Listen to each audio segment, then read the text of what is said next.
የቅድስት አርሴማን ጠበል የተጠመቀ ሰው ቡና መጠጣት ይችላል ወይስ አይችልም የሚለውን የብዙዎችን ጥያቄ መልስ እሰጥበታለሁ። እስከ መጨረሻው አብራችሁኝ ቆዩ። የቅድስት አርሴማ ጠበልንና ቡናን ለብቻቸው የሚያገናኝ እና የተደነገገ የቤተ ክርስቲያን አስተምሮ የለም።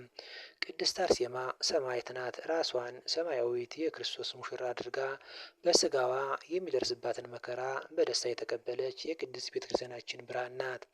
ስለ ቡና ብዙ ጊዜ ተጠይቆ ብዙ ጊዜ መልስ የተሰጠበት ቢሆንም ቡና በራሱ የተረገመ እርኩስ በዕለተ አርብ የለመለመ አርዮስ ፈርስ ላይ የበቀለ የሰይጣን መቋደሻ ወዘተ የሚባሉ መሰረትና ማስረጃ የሌላቸው ምክንያቶች ናቸው። ቡና በዕለተ ማክሰኞ የተፈጠረ ፍጥረት ነው። እግዚአብሔር የፈጠረውን ሁሉ መልካም እንደሆነ አየ ነው የሚለው። መጥፎ ፍጥረት ፈጠረ አልተባለም። የፈጠረውን ሁሉ መልካም እንደሆነ አየ ተብሎ በመጽሐፍ ቅዱስ ሰፍሯል። መጥፎ ፍጥረት ፈጠረ አልተባለም። እግዚአብሔር መጥፎ ፍጥረት አልፈጠረም ማለት ግን ሁሉንም ፍጥረት የሰው ልጅ እንዲበላቸው ተፈቅዷል ማለት አይደለም። አገልግሎታቸው ብዙ ነውና ሰው መናገር ስለቻለና አፉ የእርሱ ስለሆነ እንደፈለገው መናገር አይችልም፣ መሳደብ አይችልም፣ ገደብ አለውና። በተሰጠው ንብረቱ ማድረግ የሚችለውና ማድረግ የማይችለው ነገር አለ።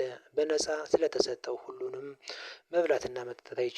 በነፃ ስለተሰጠው ድንጋይ የሚበላ የለም። እንደ እንስሳት ቆሻሻ አይበላም።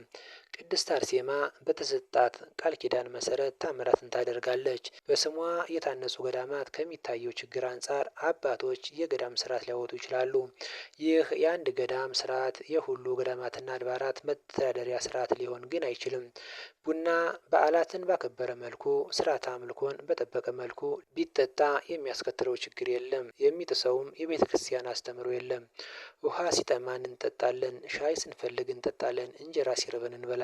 ልክ እንደዚህ መብልና መጠጦች ቡናንም ስንፈልግ ብቻ እንጠቀማለን። ቡና ካልጠጣሁ ስራ አልሰራም፣ አይኔ አያይም፣ ሰዓቱ ካለፈ ራሴን ያመኛል ማለት ግን ባርነትና አምልኮ ነው። ቡናን ለሌላ ዓላማ ለምሳሌ ለጥንቆላ ማዋል ግን አይቻልም። የቅድስት አርሴማን ጠበል የጠጣ የቅድስት አርሴማን ገዳም የተሳለመ ቡና አይጠጣም የሚል የቤተ ክርስቲያን አስተምሮ የለምና